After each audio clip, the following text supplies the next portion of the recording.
बात कोरोना महामारी की, जिसके फैलने की रफ्तार देश में कम होने का नाम नहीं ले रही है। हर रोज कोरोना मरीजों की संख्या में इजाफा देखने को मिल रहा है। पिछले 24 घंटे की अगर बात करें तो 6050 नए मामले सामने आए, जबकि इस दौरान 14 लोगों की मौत भी हुई है। देश में कुल एक्टिव केसेस का आंकड़ा भी 28,303 पहुंच गया है। और इन बढ़ते मरीजों को देखते हुए केंद्रीय स्वास्थ्य मंत्री मनसुख मांडविया ने राज्यों और केंद्र शासित प्रदेशों के स्वास्थ्य मंत्रियों के साथ समीक्षा बैठक की। वहीं स्वास्थ्य मंत्री मनसुख मांडविया ने देश में कोरोना की स्थिति पर कहा है कि लोगों को सतर्क रहने की जरूरत है, घबराने की नहीं।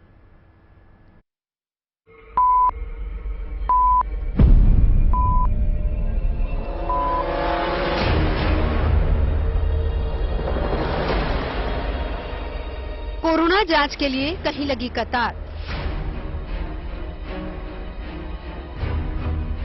कहीं टीका लगवाने के लिए लगी लाइन, तो कहीं महामारी से निपटने के लिए तेज की गई है तैयारी। ये तस्वीरें इस बात की गवाही है कि देश में कोरोना की रफ्तार कम होने का नाम नहीं ले रही। हर रोज कोरोना मरीजों की संख्या में बढ़ोतरी देखने को मिल रही है। कोरोना के इन्हीं बढ़ते मामलों को देखते हुए राज्यों ने टेस्टिंग बढ़ा दी है। जो भी कोविड प्रोटोकॉल का पालन कराया जाना है टीम की देखरेख में वहीं कराया जा रहा है। बाकी हमारी टीमें जो हैं वो जांच भी कर रही हैं। जांच के बाद अगर कहीं कोई पॉजिटिव आ जाता है तो उसको ट्रैक भी कर रही हैं, ट्रीट भी कर रही हैं और ट्रेस भी कर रही हैं, क्योंकि जो कॉन्टैक्ट्स हैं उनका भी सैंपलिंग होना जरूरी है।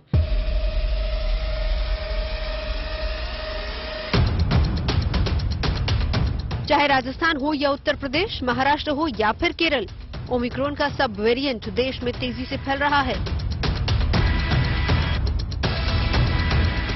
केंद्रीय स्वास्थ्य मंत्रालय की ओर से रोजाना जारी किए जा रहे आंकड़े भी इसी बात की तस्दीक करते हैं।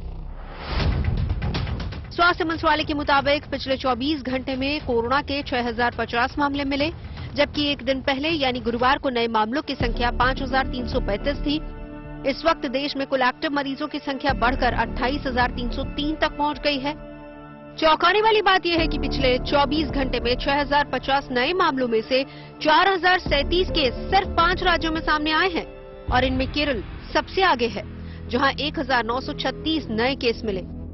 इसके बाद महाराष्ट्र 803, दिल्ली 606, हिमाचल 367 और गुजरात में 327 नए मामले सामने आए हैं। यही वजह है कि महामारी के बढ़ते प्रकोप को देखते हुए केंद्र सरकार और ज्यादा अलर्ट हो गई है। कोविड एम्पावरमेंट वर्किंग ग्रुप की समीक्षा बैठक के बाद आज केंद्रीय स्वास्थ्य मंत्री मनसुख मांडविया ने राज्य के स्वास्थ्य मंत्रियों के साथ भी एक समीक्षा बैठक की, जिसमें महामारी पर काबू पाने के उपायों पर चर्चा की गई। 2-3 दिन में मरीज ठीक हो रहे हैं। एक मरीज की लखनऊ में डेथ की सूचना मिली है, उसके वेरिएंट की जांच कराई जा रही है।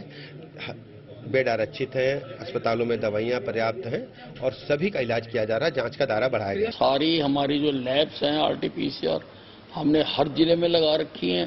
सारी हमने दोबारा फंक्शनिंग करनी शुरू कर दी हैं और वैक्सीनेशन का मेन अब इशू है।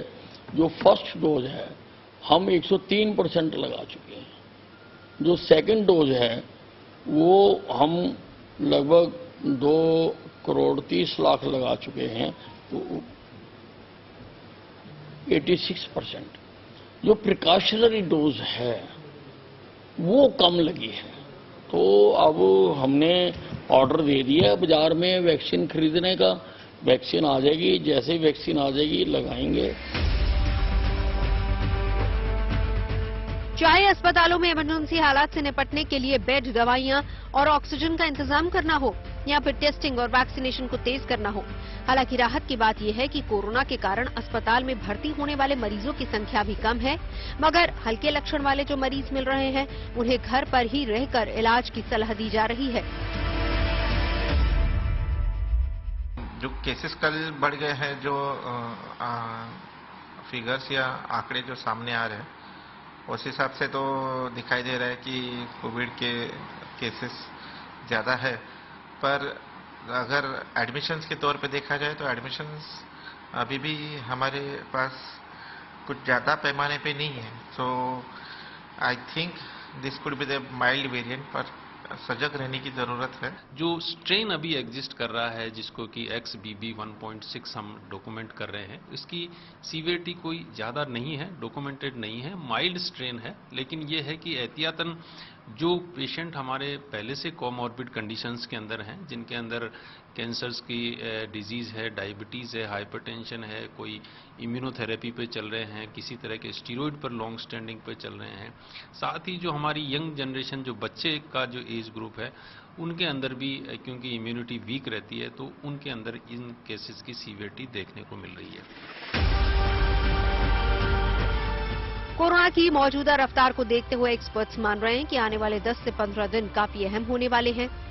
ऐसे में जरूरी है कि लोग कोरोना से बचाव के लिए सरकार की ओर से जारी गाइडलाइंस का पालन करें, ताकि महामारी के खिलाफ ये लड़ाई फिर से जीती जा सके। दिल्ली से मिलिंद शर्मा के साथ bureau report, good news today.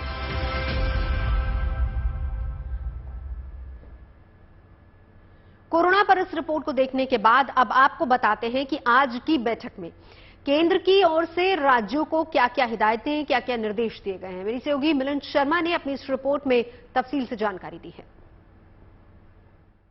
कोविड-19 की स्थिति को लेकर अभी भी भारत देश में थोड़ा सा भय बना हुआ है, क्योंकि लगातार हम देख रहे हैं कि रोज नए नए केसेस अब सामने आ रहे हैं। कल पिछले 2 दिनों से हम देख रहे हैं कि लगभग 5,000 से 6,000 का आंकड़ा पहुंच गया है। लगभग 1,000 केस रोज आ रहे हैं देश भर में। इसको लेकर आज केंद्र स्वास्थ्य मंत्री ने एक बड़ी बैठक बुलाई राज्यों के साथ और उन्हें कहा है कि टेस्टिंग और ट्रैकिंग और जीनोम सीक्वेंसिंग सर्वेलेंस करना बहुत जरूरी है। डरने की जरूरत नहीं है, लेकिन अगर XBB 1.6 नामक वेरिएंट संक्रमण कर रहा है तो इसके जीनोम सीक्वेंसिंग के सैंपल्स राज्यों की लैब्स में पहुंचाए जाने चाहिए और वहां से चेक करना चाहिए कि किस तरीके का ये वेरिएंट है और क्या वाकई यही एक ही वेरिएंट है और कोई दूसरा वेरिएंट तो भारत में नहीं आया है। फिलहाल सरकार की तरफ से मास्क मैंडेट करने के लिए कोई ऐसी हिदायत नहीं दी गई है, राज्यों पर छोड़ दिया गया है। अगर वो मास्क को मैंडेटरी करना चाहते हैं तो वो कर सकते हैं, लेकिन लोगों से कहा जा रहा है कि अगर यदि आप बीमार हैं या आप घर से बाहर निकल रहे हैं या आपको नजला जुकाम है तो आप जरूर मास्क लगाइए पब्लिक प्लेसेस में। दूसरी बहुत अहम बात ये की जा रही है कि 8 और 9 अप्रैल को मॉक ड्रिल करने की प्रिपेयर्डनेस की जो संज्ञान लेना है वो मंत्रियों को लेना होगा, स्वास्थ्य मंत्रियों को राज्य में। 10 और 11 अप्रैल को जो है राज्य स्तर पर और देश के स्तर पर एक और मॉक ड्रिल कराई जाएगी। ये तीसरी ऐसी मॉक ड्रिल है जो भारत में हो रही है, जिसके चलते जो ऑक्सीजन प्लांट्स हैं, PSA प्लांट्स हैं, दवाइयां हैं और अन्य वैक्सीन्स हैं कोविड-19 को लेकर, उनका संज्ञान लिया जाएगा। सरकार की तरफ से ये संदेश भी दिया जा रहा है कि जिन लोगों ने अपनी तीसरी कोरोना वायरस की डोज यानी वैक्सीन की डोज नहीं लगाई है उन्हें अब ये डोज लगा लेनी चाहिए। और जो मौत के आंकड़े इस वक्त दिखाई दे रहे हैं दिल्ली, महाराष्ट्र और अन्य राज्यों में, ज्यादातर बुजुर्गों में कोरोना अभी भी दिक्कत कर रहा है और उनकी मृत्यु हो रही है। इसलिए जो 60 वर्ष से ऊपर हैं और जो कोमॉर्बिड पॉपुलेशन है उनके लिए तीसरी डोज लगाना भी जरूरी है। Milind Sharma, good news today.